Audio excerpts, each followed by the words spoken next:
Hi, welcome to this Boarding Training Australia presentation on how you can determine the best staff to student ratio for your boarding context using a risk management approach.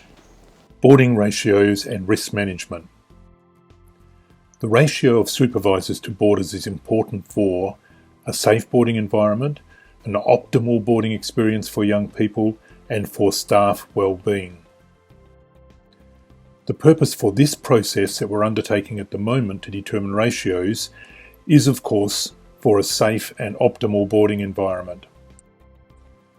But it's also evidence that the boarding residence has undertaken a process to determine the best ratios for their particular context.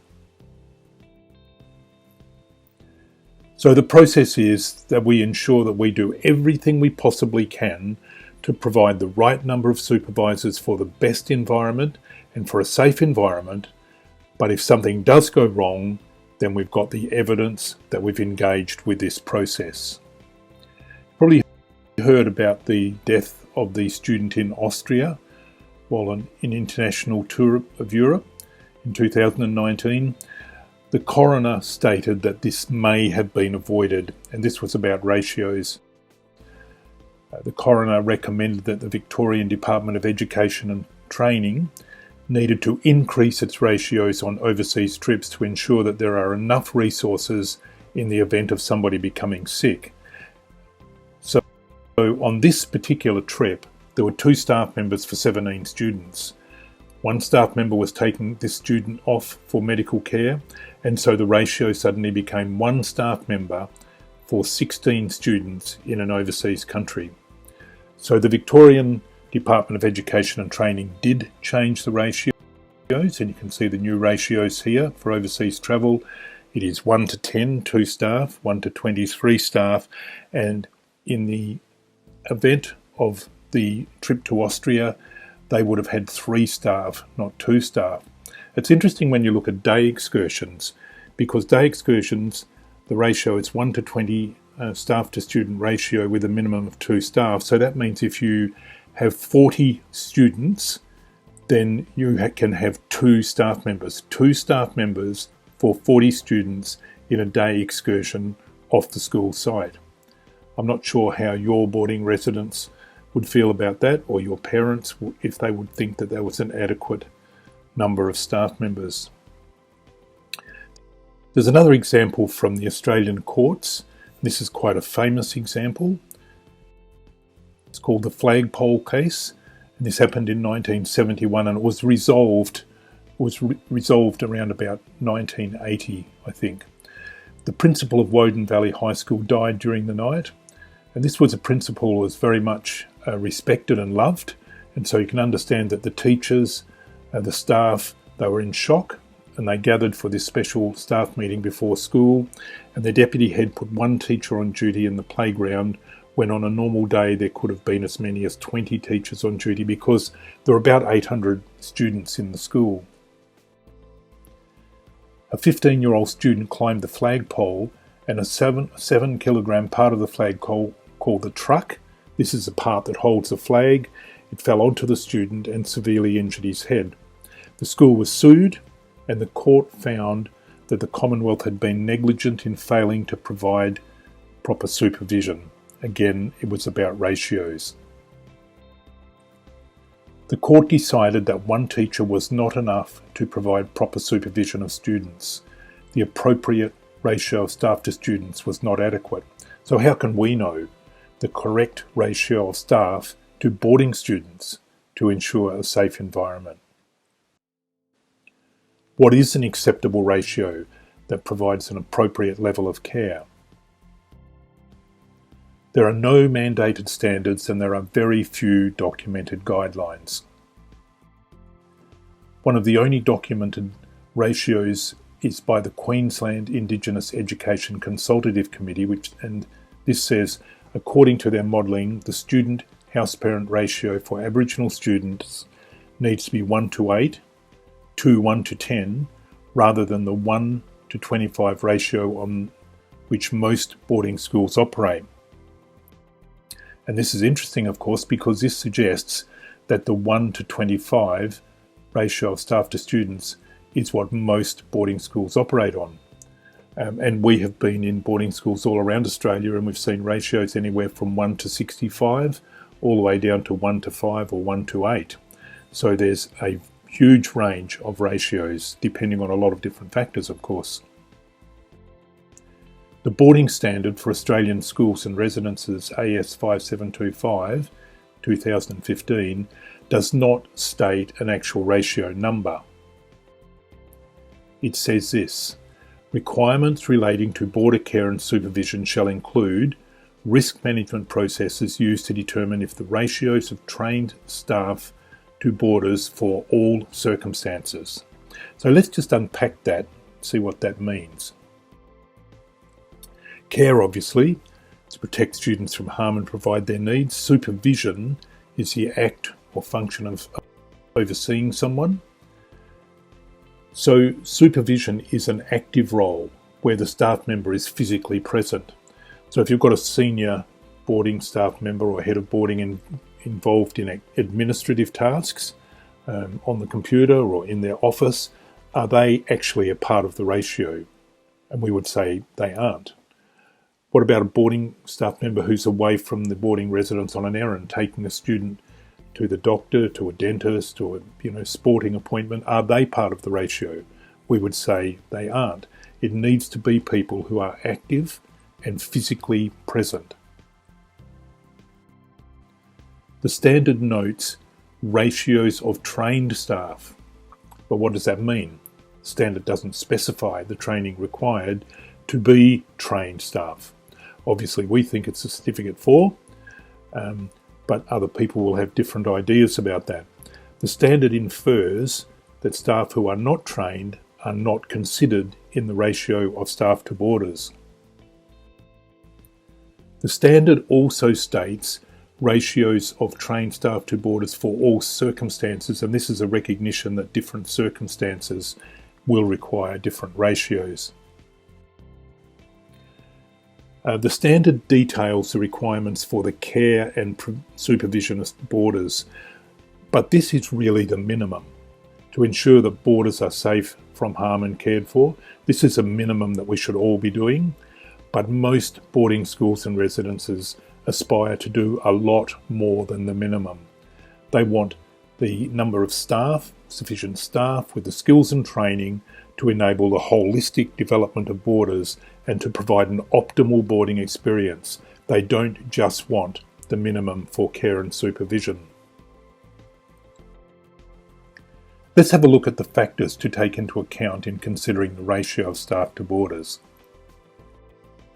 Number one is the experience, qualification and skills of staff, including first aid qualifications. Number two are extra duties required of staff in addition to supervision and program provision. For example, sport or swimming supervision, meal preparation, transport to external sport or health care or homework, etc. Any of these extra duties that are required of staff. The age, maturity and gender, and whether the gender is mixed or not, of students in the residence. The number of students with high needs, for example, physical or behavioural or disabilities. The ability of boarders to self-manage. Support staff available. Support staff such as counsellors, nurses, admin support, bus drivers, security staff, a full-time head of boarding or residence manager. The physical structure and security of the residence. For example, lockdown with fire release doors, on-duty security at night, style and spread of the buildings, are there hidden areas, are there open sightlines, and so on. The residential environment. So is it in the city? Is it remote? Is it an urban environment? Where is it? What sort of services do they have? The time of the day and how this relates to student needs.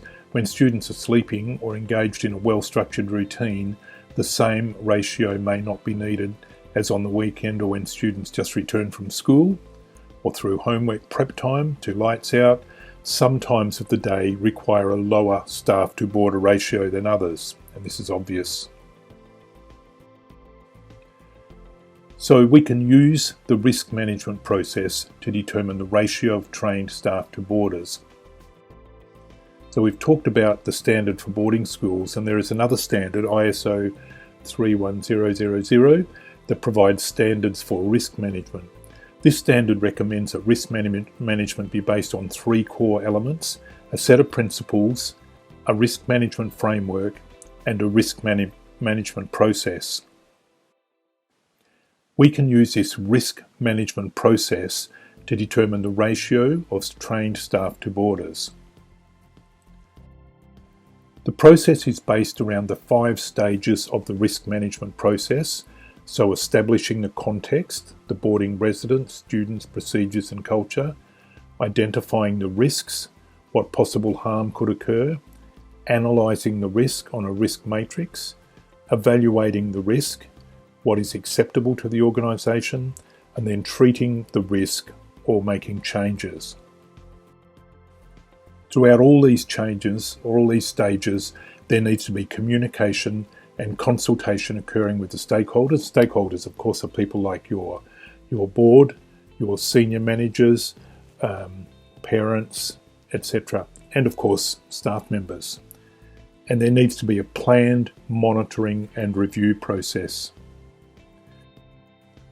This is a diagram of the risk management process, and you can see the 5 steps down the centre: establishing the context, identifying the risks, analysing the risks, evaluating or ranking the risks, treating the risks. Then down one side, communication and consultation; down the other side, monitoring and review. So how does that actually work? So you can see here the first panel, establishing the context. And then if you go to your own template, and you can fill this template in when you do your risk management process, the first part of this is establishing the context. So the activity is the boarding program, and the objective is the safe care and supervision of boarders, but we need this sort of detail. It's a residence environment, the buildings, bedrooms, bathrooms, common areas, supervision points, sight lines, CCTV, then the external environment, the boarding staff, including experience and training, the students, capacity to self-manage, ages, gender, students with special needs, the agreed time zones for supervision, when a higher ratio or a lower ratio is required. We're going to talk a bit more about time zones in a minute, and then policies and procedures, and all of this is a part of the context. All of this will affect your ratios, and all of this will affect the risk management process. Then you've got to identify the risk. So we want to detail the possible risk to boarders if there are not sufficient staff. So for example, this might be boarders behaving in an unsafe manner, boarders harming other boarders, boarders harming themselves, boarders suffering an illness, boarders not taking prescribed medication, that sort of thing.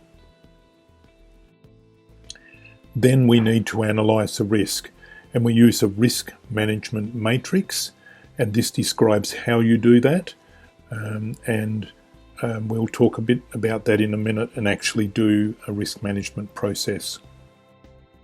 Then you evaluate the risk. You look at the matrix and you decide what level of risk is tolerable or acceptable for your organisation, particularly for your parents, and what likelihood and consequence is tolerable or acceptable. And then you treat the risk, when you manage the risk. So you decide on an acceptable staff to boarder ratio, and you implement this across the different zones. Then you consider other actions to further reduce risk. So, for example, providing staff training or physical changes to the buildings or the grounds. And again, through the whole process, communicate and consult with stakeholders. This is an important part when making subjective judgments, such as analysing the risk, plotting the likelihood and consequence onto a risk matrix. At the start of the process, plan how you'll monitor and review your risk management process and the resulting ratio. So you need to plan that monitoring and review at the start of the process. In analysing the risk, we firstly want to look at time zones.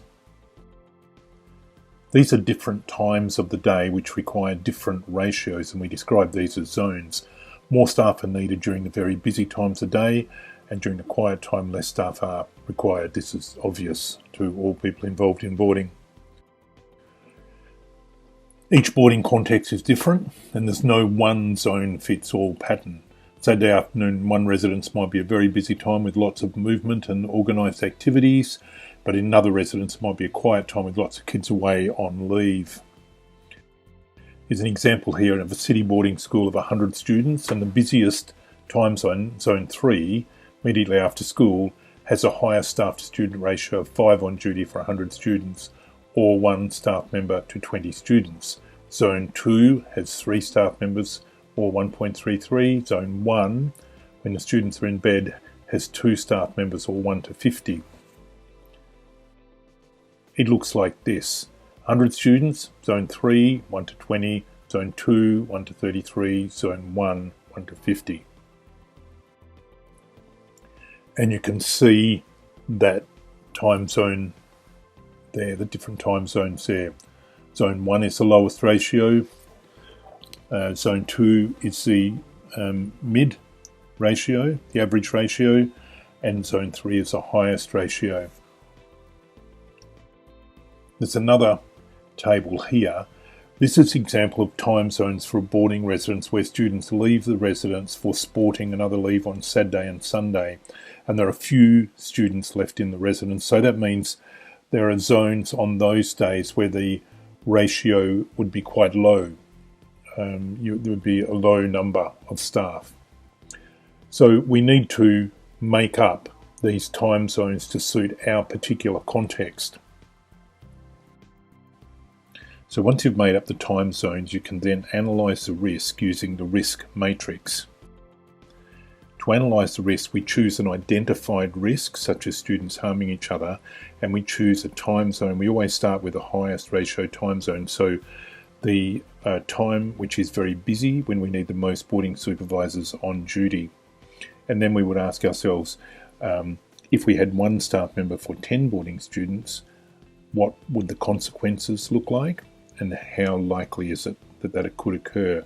And then I always go to the other extreme.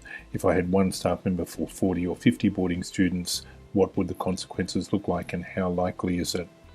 So let's see if we can do this. So we're going to start first of all with 1 staff member to 10 boarding students, and that's a good ratio. So I'm going to start down here fairly low. May occur in rare and exceptional circumstances. So we're talking about students harming each other. So with this sort of ratio, it's going to be pretty rare. And when I put this line in, it's going to taper down, because you'll see that the consequences are more likely to be insignificant or minor rather than major or catastrophic. Then I'm going to go to the other extreme, so 1 staff member to 50 boarding students, and I'm thinking that that would probably be up here. So I'm going to put the line in up here and then taper down again like that. And then we'll go for 1 staff member for 30 boarding students, so that's blue. So I'm putting that down here in the middle. So once I've got the ends sorted out, it's easier to do the others. 1 staff member to 20 boarding students, which is light green. So that one will be in here.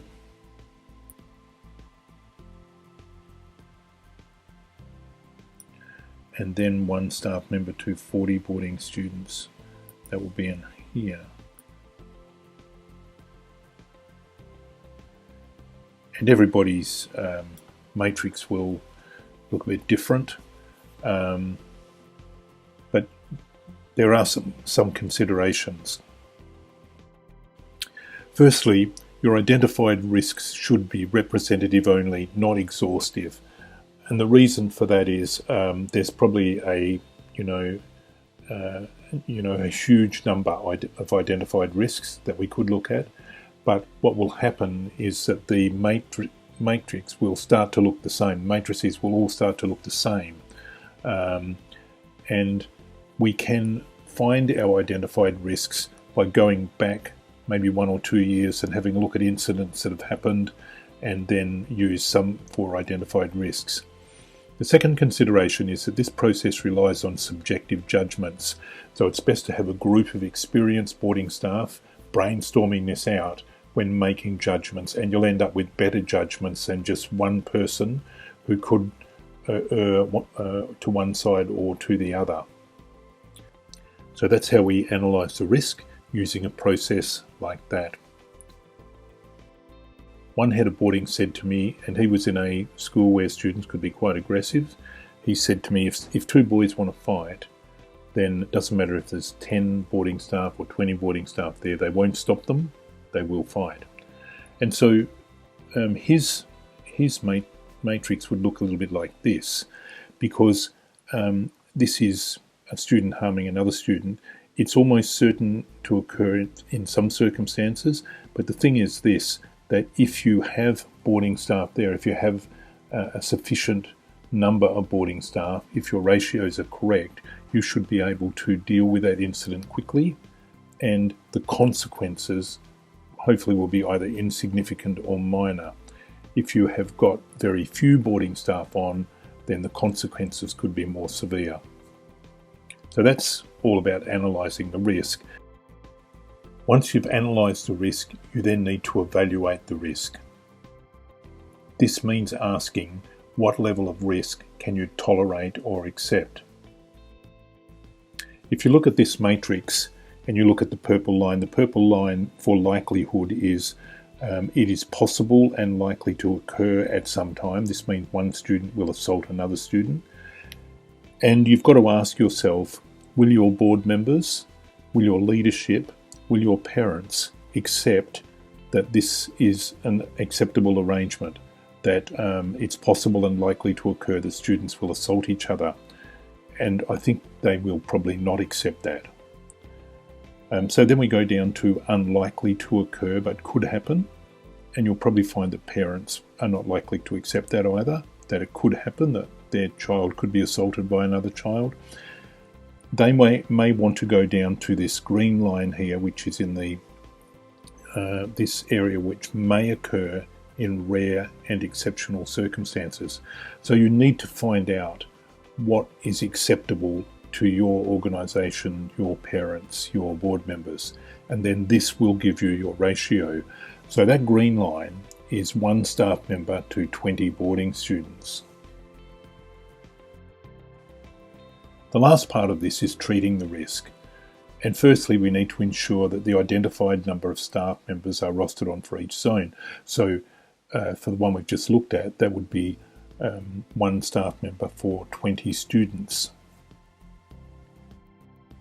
But treating the risk might also include providing other supports to boarding staff, providing training or professional development, developing or amending student screening processes, training for boarding students, changes to the buildings or grounds, and changes to policy and procedure. Through all of this, we've got to monitor and review in order to assess if your treatment of the risks is effective, and to be vigilant for changing, you need to constantly monitor and review. And this could be a standing agenda item for every boarding staff meeting, maybe once a month or something like that. So that is the process for determining staff-student ratios using a risk management process. It can be complex and it can be very time-consuming, but it's important to do it. We've got templates for this process. Just email me. If you'd like help with the process, please contact us, or if you'd like to feedback about this video and this process. Before we go, I'd like to tell you a little bit about BTA qualifications. These are nationally recognised qualifications, current and relevant, and a career path for boarding staff. They start with boarding fundamentals, and this is a cluster of 4 units from the Certificate 4, and provides a very comprehensive overview of student residential care. and then on to the Certificate 4 in Community Services, Student Residential Care, and this is becoming a requirement for working in many boarding residences in Australia. And this is followed by the Diploma of Youth Work in Student Residential Care, and you can articulate from the diploma into academic degree courses.